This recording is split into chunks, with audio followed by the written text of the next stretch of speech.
जय हिंद दोस्तों, आप लोग सभी कैसे हैं? मैं उम्मीद करता हूँ आप सभी लोग बिंदास और पढ़ाई पर लगे होंगे अपनी अपनी एजुकेशन फैक्ट्री पर। फिर मैं लेकर आया हूँ एक कुछ क्वेश्चनों की छोटी सी क्लास, जिन्हें हम अभी पूरा करेंगे और इनका निचोड़ प्राप्त करेंगे और अपनी एग्जाम को और मजबूत बनाएंगे। ओके, तो हम अपनी पहले क्वेश्चन से शुरुआत करते हैं। पहला क्वेश्चन हमारा क्या कह रहा है, देख लेते हैं हम अपने पहले क्वेश्चन को। हमारा पहला क्वेश्चन ये कह रहा है कि पादपों के अध्ययन को क्या कहा जाता है। पादपों के अध्ययन को क्या कहा जाता है, हमें ये बताना है। क्या उन्हें कोशिका विज्ञान कहा जाता है या जंतु विज्ञान कहा जाता है, हमें ये बताना है। ओके, आपको यहाँ पर बहुत ही ज़्यादा मान लीजिए डिफ़िकल्ट सवाल नहीं है, नॉर्मली सवाल है, इनका जवाब देना है। बिल्कुल आसान तरीके से कमेंट बॉक्स पर अपने आंसर भरते रहिए आप।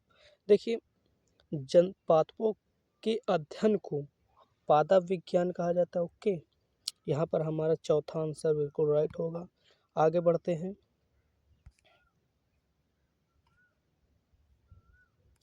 मानव शरीर में सबसे छोटी कोशिका कौन सी है? मानव शरीर में हमारे सबसे छोटी कोशिका कौन सी? अगर यह आंसर का कोई नहीं बता पाता तो मान लीजिए वो बहुत ही ज़्यादा ढीली तैयारी करता। ओके, क्योंकि इसका क्वेश्चन बताना हमारे लिए एक हक है, क्योंकि यह हमारे शरीर पर पूछ रहा है। अगर कोई नहीं जानता तो इस वीडियो के बाद उसके जहन पर बसने वाली है ये बात। ओके, तो इसका आंसर क्या?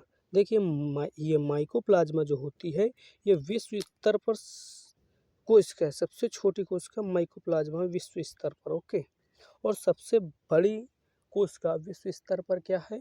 शुतुरमुर्ग का अंडा, गोल गोल शुतुरमुर्ग का अंडा जो काफ़ी भारी होता है। ओके, तो यहाँ पर हमें मानव शरीर पर बताना है भाई, मानव शरीर पर सबसे छोटी कोशिका कौन सी है, ये हमें बताना है। ओके, मानव शरीर पर सबसे छोटी कोशिका कौन सी होती है?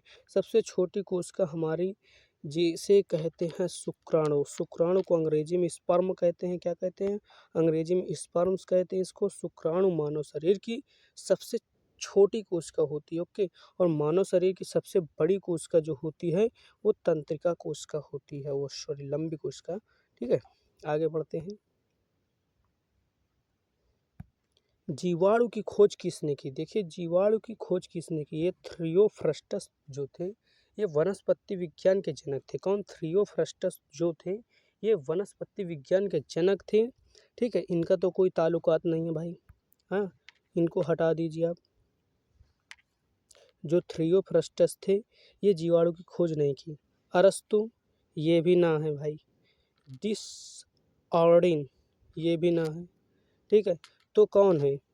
Antonie van Leeuwenhoek. नाम में थोड़ा मिस्टेक हो सकती है आप, बाकी यह इतना इसका कोई वो नहीं है, यह ऐसा ही नाम होगा शायद।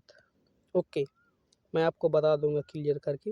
एंटोनी वॉन न्यूएनहॉक जो हैं, इन्होंने जीवाणु की खोज की, और बता दूं मैं, इन्होंने जीवित कोशिका की भी खोज की।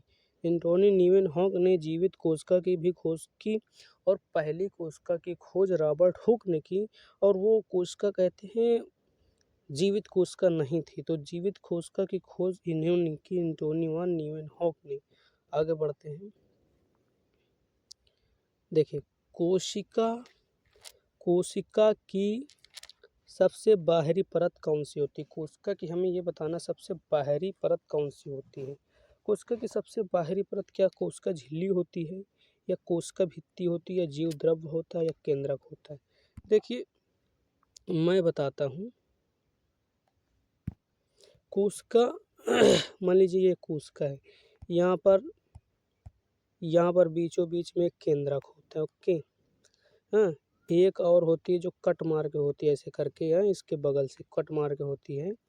ठीक है, तो ये जो कोशिका जीव द्रव्य दे रखा है यहाँ पर, जो जल के तरीके भरा होता है, ये जीव द्रव्य होता है। ओके, और ये जो कट मार के होती है कोशिका भित्ति होती है। ठीक, हाँ, कोशिका झिल्ली इसके अंदर होती है। ठीक, ये वाली कोशिका झिल्ली, और कोशिका द्रव ये जो है अणु, और जो बीच में एक होता है, बीचों बीच पर एक पाया जाता है जिसको हम कहते हैं केंद्रक कहते हैं, ठीक, जो बीचों बीच में पाया जाता है उसे केंद्रक कहते हैं। आगे बढ़ते हैं हम। तो इसका क्वेश्चन का आंसर आपको पता चल चुका होगा, कोशिका भित्ति है इसका राइट आंसर। ओके, आगे बढ़ते हैं।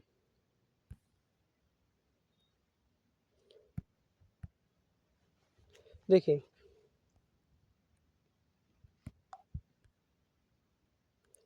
हमें ये बताना मानव शरीर में सबसे लंबी कोशिका कौन सी होती है। देखिए, इसका आंसर आपको बता देना चाहिए क्योंकि मैं इसका आंसर पहले ही बता चुका हूँ ऑलरेडी। आपको फिर से कमेंट बॉक्स पर रिवीजन टाइप पर बता देना इसका आंसर। ओके, तो इसका आंसर क्या होता है, तंत्रिका कोशिका। क्या होगा, तंत्रिका कोशिका। मानव शरीर में सबसे लंबी कोशिका तंत्रिका कोशिका होती है। ओके, मानव शरीर की सबसे छोटी कोशिका जो होती है वो शुक्राणु होती है। ओके, जिसको स्पर्म्स भी कहते हैं। ओके, वीर्य भी इसको कहते हैं, मैं आपको बता दूं ओपनली, ठीक। आगे बढ़ते हैं।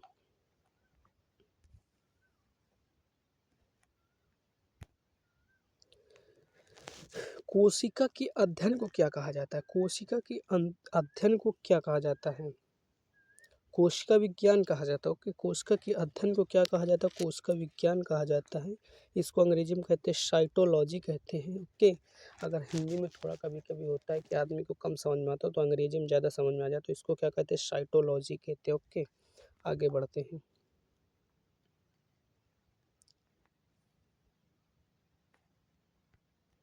ठीक है, कोशिका विज्ञान के जनक कौन है, कोशिका विज्ञान के जनक कौन है। देखिए, कोशिका विज्ञान के जनक हम रॉबर्ट हुक जी को मानते हैं, ठीक है, जिन्होंने 1665 में इन्होंने भाई एक कोशिका की खोज की। ओके, परंतु कोई एक नया वैज्ञानिक आया जिसको हम अभी आपको बता चुके हैं, एंटोनी वान लीeuwenhoek करके आए थे। इन्होंने भाई जीवित कोशिका को खोजा, ठीक है। तो हम जनक पहले ही वाले को मान लेते हैं, चाहे उन्होंने मृत खोजी हो या जीवित खोजी हो, ये बात अलग है, परंतु सबसे पहले इन्होंने ही कोशिका की खोज की, इसलिए हम हमारे मान लीजिए शिक्षा जगत में इन्हीं को कोशिका विज्ञान का जनक, फादर ऑफ साइटोलॉजी कहा जाता है। ओके, तो इसका आंसर हमारा क्या होगा, रॉबर्ट हुक, जिन्होंने 1665 में खोज की। ओके, चलिए आगे बढ़ते हैं।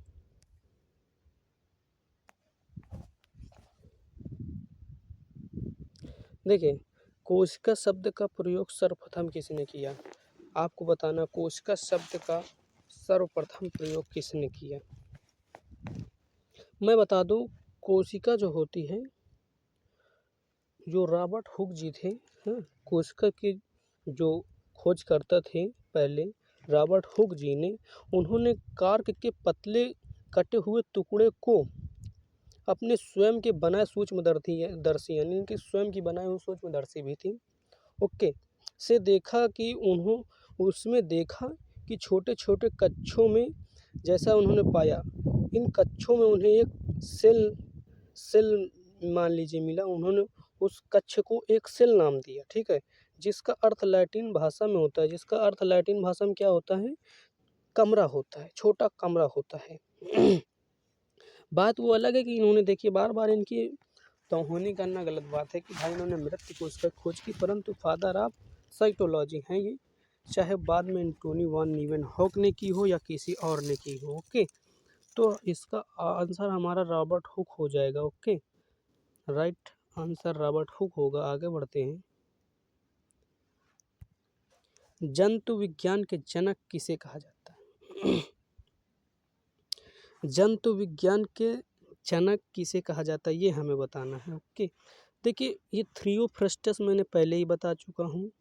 हाँ, एंटोनी वान लीeuwenhoek वही हैं ये, लैमार्क, इनका भी कोई संबंध नहीं है। तो हमारे अरस्तु जी जो थे, इन्होंने भाई इन्हें जंतु विज्ञान का पिता कहा जाता है, जनक कहा जाता है, फादर कहा जाता है। ओके, आगे बढ़ते हैं।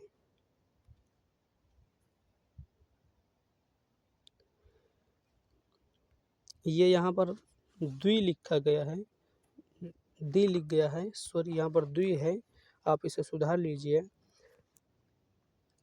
द्विनाम पद्धति को किसने प्रतिपादित किया? क्या वो जॉन रे थे, या लिनियस थे, या बेथम व हुकर, हरि हरिचिंजन, अरे यार मुझसे बन नहीं रहा, हचिसन थे। अरे यार क्या है, छोड़िए, इसका आंसर ये नहीं होगा बिल्कुल।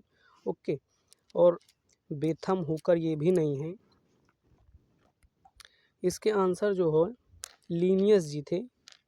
इन्होंने द्विपद्धति का नामकरण किया और उसे प्रतिपादित किया। आगे बढ़ते हैं।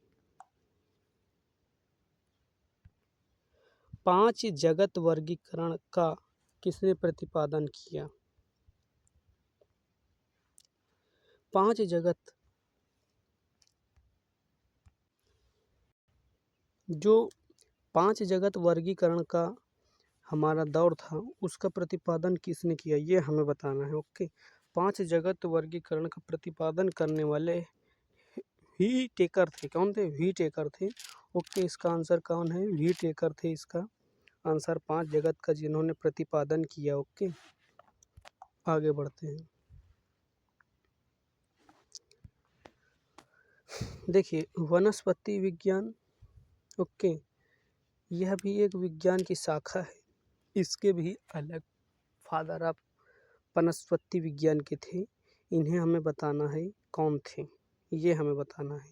जो वनस्पति विज्ञान, जिसे अंग्रेजी में हम बॉटनी कहते हैं, ठीक है, उसके पिता कौन थे, जनक कौन थे, ये हमें बताना। ओके, तो इसके जनक आपको आसानी से पता होगा, थियोफ्रस्टस थे। अरस्तु तो जीवाणु को खोज की। हाँ, आगे बढ़ते हैं।